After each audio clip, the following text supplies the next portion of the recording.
კარგია ავტობუსის ზოლში გადაადგილება მოტოციკლეტით. ჩავაჭიროთ ძმებო ჩვენი გზა. რატო არ ითვალისწინებთ იმას, რომ მეორე ხარისხოვანი ზოლი არსებობს და მანქანის მძღოლების 99%-მა საერთოდ არ იცის შენი აჩქარების და დამუხრუჭების მანძილი. და შეუძლია რომ ციმციმა ჩარჩოს სარკეში გამოიხედოს და გინახოს შორს ხარ, მაგრამ ხო ვერ გაითვალისწინებს იმას, რომ სადღაც გადაგეკიდება და ჩააჭერ.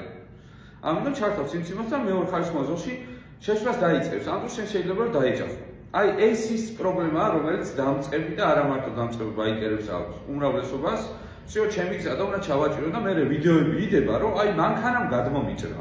იმას რატო არ ითვალისწინებ, რომ გადაჭარბებული სიჩქარით მოძრაობ. არ ითვალისწინებ გარშემოს ობიექტებს, ზებრას, შესახვევს და ასე შემდეგ. აი ჯიგურად გეტყვი რა, ჯიგურად გეტყვი მართლა რა, ხო ბაიკერი ხარ, ხო დამწყები ხარ, თუ არა ხარ დამწყები. და ხედავ რომ ძალიან ბევრი ავარია მოხდა და ყველა იმას იძახის რომ მანქანამ ჩამიჭრა ავტობუსის ზოლში და დამამტვრია.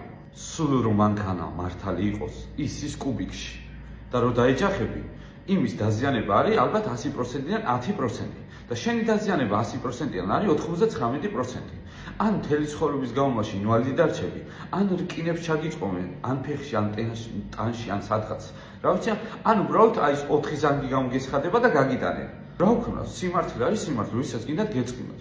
შენ თვითონვე თუ არ გაითვალისწინე შენი თავი, სხვა სულ ფეხებზე კიდია. თავს გაუფრთხილ ხალხო და გაითვალისწინე რომ მეორე ხარისხოვანი ზოლია, ისიც გაითვალისწინე რომ მანქანის მძღოლების 99%-მა საერთოდ არ იცის შენი არც აჩქარება, არც ტორმოზი. და არც ვარდებულები არ არიან, რომ სადღაც სარკეში გამომხედავ და შენ რომ ნელა მოდიხარ, მანქანის მძღოლმა გაითვალისწინოს ის, რომ იცი რა არის, ამას ახლა შეიძლება გადაეკეტოს და უცებ ჩააჭიროს. და მე ვეღარ გააჩერებს. საკუთარი თავები გიყვარდეთ მეგობრებო, საკუთარი თავები. საფრთხეს თქვენ თვითონვე ვქნით ქალაქში და აბრალებთ მანქანებს. ისიც ვიცი რომ მანქანები წყალეობა რაღაცებს აკეთებენ, მაგრამ წეგანაც წინა პუნქტში რა, რომ შენ ზიხარ გარეთ და ვალდებული ხარ, რაც უნდა კანონით მართალი იყო, მაინც ვალდებული ხარ იმის, რომ შენი საკუთარი სიცოცხლე დაიცვა და შენი უსაფრთხოება და ჯანმრთელობა. იმიტომ რომ კანონმა რო თქვას, რომ იცი რა, ისა ტიგრანად მაროს ბიჭი დაეჯახა მანქანას, მანქანამ სულად გადმოუჭრა და ამ ბიჭის ბრალი საერთოდ არ იყო. მაგრამ უცებ ვიღაცა გამოდის და წერს. ბოლო გზაზე გავაცილოთ, ის არ მოკვდა რა გარდაიცვალა, რომელი კანონი გაგაცოცხლებს. ვერც ერთი. რომელი კანონი მოვა და გეტყვის რომ შენ ფეხი რო დაკარგი ან კინები რო ჩაგისვეს, მაგას ისე იმ მდგომარეობაში დაგიბრუნებ, რაც თავიდან მქონდაო. ჩემი გაკვეთილების მიზეზიც ეს არის, თუ რატო ვასწავლ ბაიკის მართვას და არა უბრალოდ ტარებას. ტარება არის ეგ ქალაქში თქვენ როგორც დადიხართ. და მართვა არის ის, რომ ელემენტარული ესე დაგისვა და აგიხსნი, რომელ ქუჩაზე რა ობიექტი უნდა გაითვალისწინო, რა შესახვევი უნდა გაითვალისწინო, სად უნდა ჩააჭირო, სად უნდა ჩააჭირო. ვიღაცამ ძრავიან მოტოციკლზე დაგსვა, ცეპელიანის ხელი გაუშვი.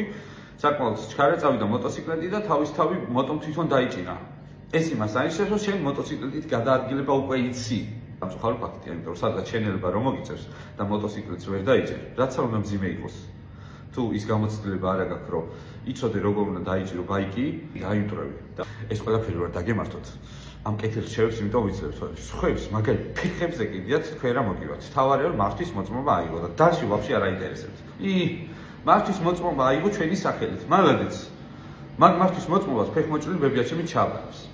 ყველანი ძალიან მიყვარხართ, რომ იდა რომ უბრალოდ მოტოკულტურა განვითარდეს და უფრო უსაფრთხოდ გადაადგილდეთ და უბრალოდ არ მოკვდეთ, ესე პირდაპირ გეტყვით. ამიტომ გეხმარებით ყველას. ჯანმრთელობას უსაფრთხოდ რაიც გისურვებთ.